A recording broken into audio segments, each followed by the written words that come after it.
If you're a day trader and you're not using the top-down analysis, you are leaving a lot of money on the table. Let me explain. The top-down analysis gives you context, builds confidence, increases your trading accuracy, and makes trading less stressful. With me and Max, we are going to introduce to you the top-down analysis, which is going to help you elevate your trading skills from zero to hero.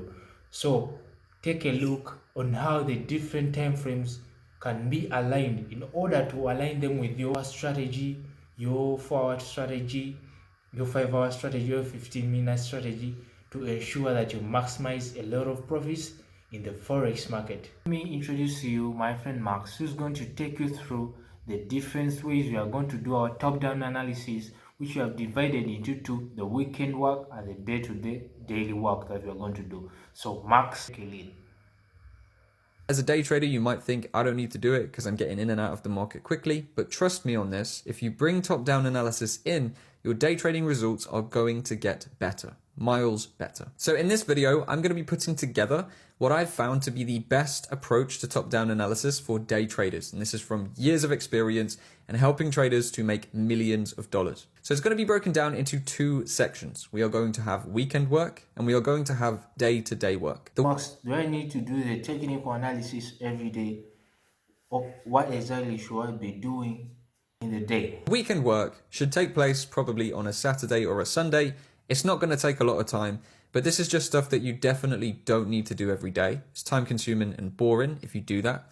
You can actually just do this once and then trade day to day with the structure that I give you. So on the weekend work, we are looking to analyze the high time frames. With this, we're going to develop narratives and we're going to build clarity around what the market is doing from a larger picture perspective. With all of this in mind, we can then move on to doing our day-to-day work, which is what we'll do for 10 to 15 minutes at the start of each trading day to actually execute setups inside of the big picture narratives that we've built in our weekend work. So day to day, then we only need to analyze low time frames. We need to build trading ranges to work within, and we need to make our actual executions, take the trades that we found through our analysis. Now the weekend work is going to take place on the weekly and the daily time frames. The day-to-day work is going to take place on the hourly, the 30-minute, the 15-minute, and the 5. Now I'm not going to include the 1. You can trade the 1-minute time frame if you really want to. But I think if you're watching this video, you're probably not profitable with your day trading yet. And the 1 minute is probably the hardest time frame to become profitable with. So I'm going to suggest you just stick to the easier ones. Go as low as the 5, but I would cut out the 1 for now. If you're not profitable yet, there may be a reason why. And I know 1 minute's exciting, but it might not be the most profitable for you right now. So what we're going to do is jump over to the charts right now. I'm going to run you through this top-down process from the weekly. Yes, I know that sounds crazy for day trading, but just trust me on this, all the way through to executing and managing a position. And I'll show you why this is just so good. Let's go. All right, so step number 1, that kind of weekend work. We want to begin on the weekly time frame. And our goal on the weekly, because we're day trading, is just to look at previous weekly candles and build ranges and narratives surrounding where the market could potentially go. Now, if we were doing swing trading, we may want to zoom out on the weekly a bit and kind of work out some of the areas of supply and demand that we could be looking to buy or sell from. But there is only really 2 things we want to consider from a day trading perspective. The first is previous weekly candles. So we're looking at this week's price action right now. This is where we're trading.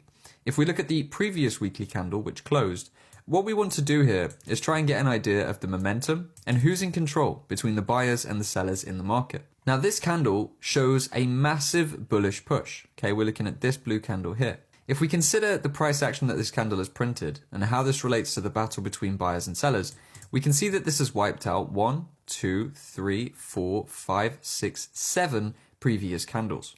So within just 1 week or 5 days of trading, we've erased 7 previous weeks of downward price action. This shows that buyers are very much in control. And by looking at this weekly candle, we understand that, well, the following week, if we still see this significant amount of buying pressure, is likely to be bullish.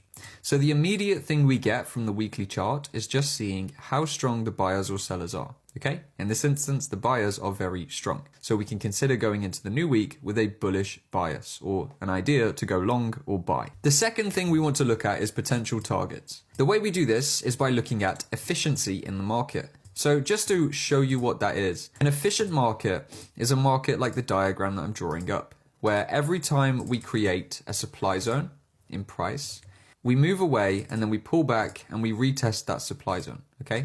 So this is what an efficient range looks like. Now, an inefficiency is kind of like this push down, where we created a supply zone, which would be just here at the top, and then the market pushed away, but it didn't pull back yet.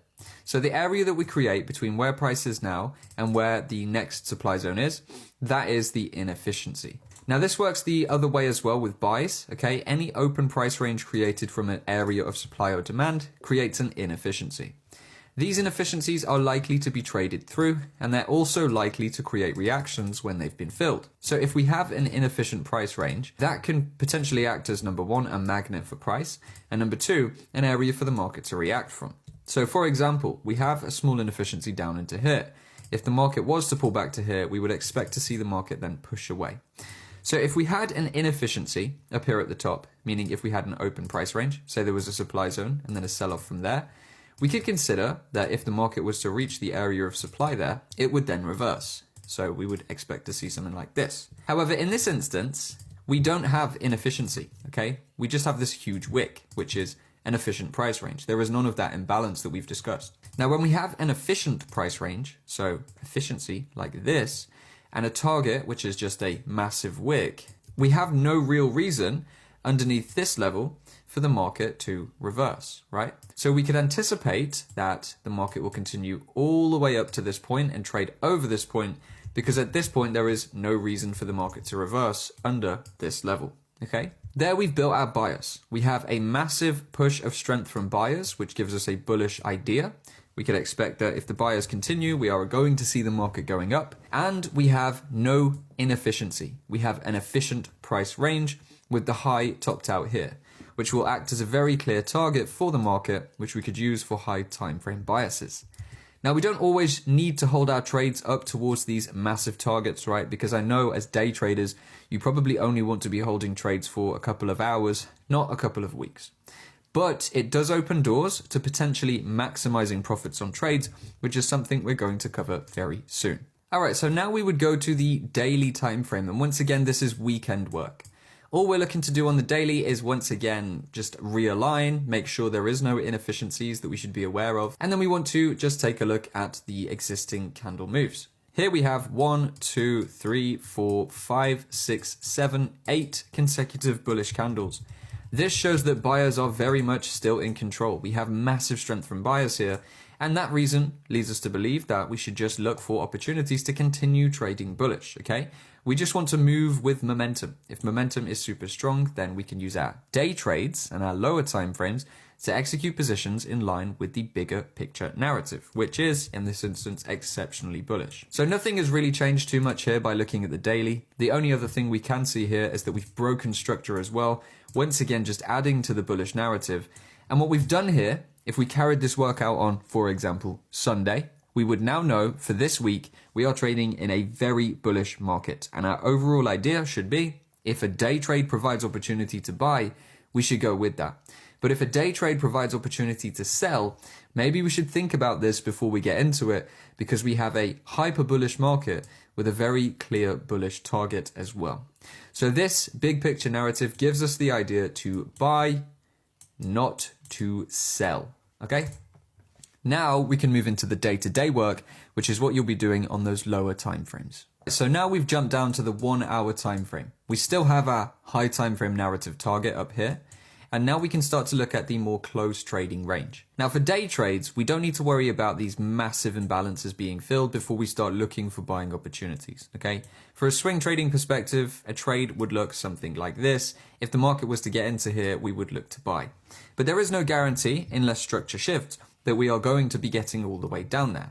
And because we are only looking for smaller movements, so we are simply looking to trade within, realistically, 1 or 2 of these hourly candles, we don't need to go and wait for those massive moves. We can actually trade more immediately inside of the existing price action. So what we want to do on the 1 hour time frame is build what I call a daily trading range. This is simply a price region that you are going to be trading in for that day. The most simple way to build your daily trading range is to consider the existing swing point, the existing leg of price action. So the most recent leg of price action, we bottomed out here and we traded up all the way to here. This is around 4 hours of price action, right? 1, 2, 3, 4. And this is going to provide us with our daily trading range because we are bullish on the market overall. We know we want to buy, and now ideally our opportunity would be to buy within here, targeting here. This would be the general idea we'd look for. Now, sometimes daily trading ranges could be extended a bit further. Let's say we had an imbalanced demand zone somewhere around here. Well, then we could draw our daily trading range a bit lower because it would then, in that instance, make sense for the market to trade lower and then still continue trading higher. But in this example that we're looking at here, we have no imbalances, right? You can see, as we've said, in line with that theory of efficient markets, every time we create demand, we push away, we pull back, and we retest. And then we push away and we pull back and we retest. Every one of these candles is retested with a wick, and there are no open candle bodies all the way down towards that point we discussed for potential swing trades. So because this range is efficient, this generally means that all of the orders have been filled and there is no reason for us to go under this level. We do have, at this point, some small inefficiency, or at least we did just one moment ago, which would have been from around this candle here up towards this top. This pullback has started to fill the inefficiency. But this means that basically the only point we need to consider for our trades from an hourly perspective would be this demand. Therefore, creating our daily trading range between this low, this high, and our general consensus in line with the high time frame narrative will be buying there and targeting there. Okay? So now we can go a little bit lower. Now the 30-minute time frame really doesn't tell us anything more in this example. It's a good one to check to see if we can find any opportunities from it. But for this one specifically, we're going to just go straight down to the 15-minute time frame. So on the 15-minute here, we have this area of demand. This could be a potential good place for us to buy from if the market came into it. Now there would be two ways to approach a trade here. We could, number one, just use a buy limit directly into the market from this level. We would probably want to keep the swing low covered in this instance though. And then if we were to set our target at the high, we're looking at only around a 2.5% return, which is okay, but we ideally would want to get more. I like to go for minimum 3R, meaning I can win 1 in 3 trades essentially and still be profitable there, okay? So I want to make sure that I can get this above 3%. Which means I'm going to do one of the biggest things about day trading and refine a little bit to see if we can find the best possible entry for this position. So going down to the 5-minute, we can see this demand zone could be refined towards this candle here. But we also see something very interesting here as well. And that is that we've got a demand zone just down here in the low. Now, an interesting thing about this demand zone, we have our top of demand here, and we see there is still a very small inefficiency into this level. So what we could expect to see is even though the inefficiency is very small, the market can come in and retest that level, and it likely will. If we take a look at the origin of this demand zone, we had a demand zone and then we had a push up here, which has broken some structure. This push up, breaking structure, tells us that the demand zone we're focused on, this one, has created a lot of demand, and we've seen a lot of buying coming into the market from this level. Now, if this is an area that major buying has taken place previously and it hasn't been filled yet, we can essentially see this very simple logic. If this is a discount price that people are happy to buy from in mass, it's probably going to be a discount price that people will be happy to buy from in mass again if the market gets into it. All right.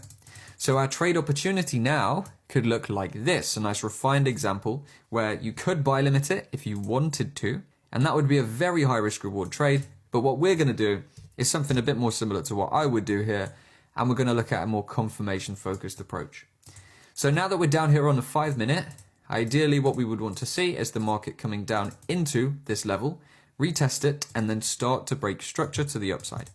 Why do we wait for this? Well, the reason I wait for this is because it creates that high accuracy. If we think back to our high time frame narrative and every step we've taken in this analysis journey so far, we built a bullish bias on the very high time frames.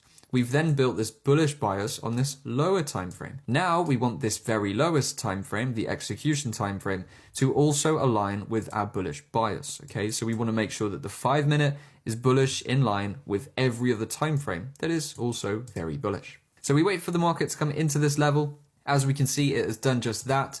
And now the real structural point for this piece of price action would be this high here.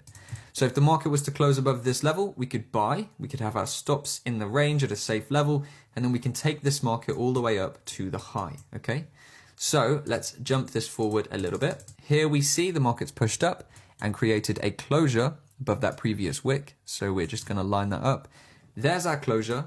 Now what we could realistically do would be use the demand zone beneath, just here, to enter a trade, and we can put our stop likely under the swing low with a better risk reward at this point.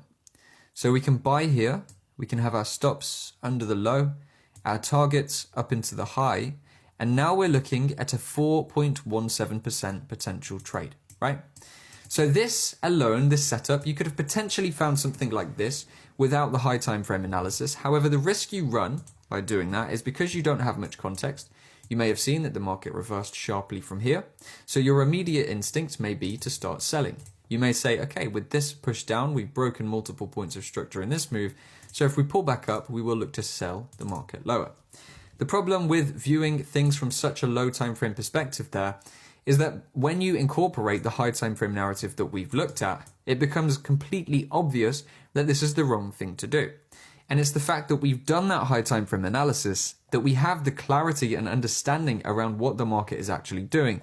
That's what's going to give us the confidence to take this trade, and that's what's allowed us to actually find this great position. So now we're going to look at actually executing this position. And the way that we're going to do it is we are going to open it in two sections. The reason we're going to do this is because I want to show you how you can profit maximize using top-down analysis. So my usual risk for a position is going to be 1%. What we're going to do is open two trades at 0.5% and leave one of them running. So we are going to use buy limit orders to get into these trades, okay? That means if the market comes down to that level, we will be tagged into the position. We're going to open the second one as well, which is going to be another 0.5% risk. So now we're risking 1%.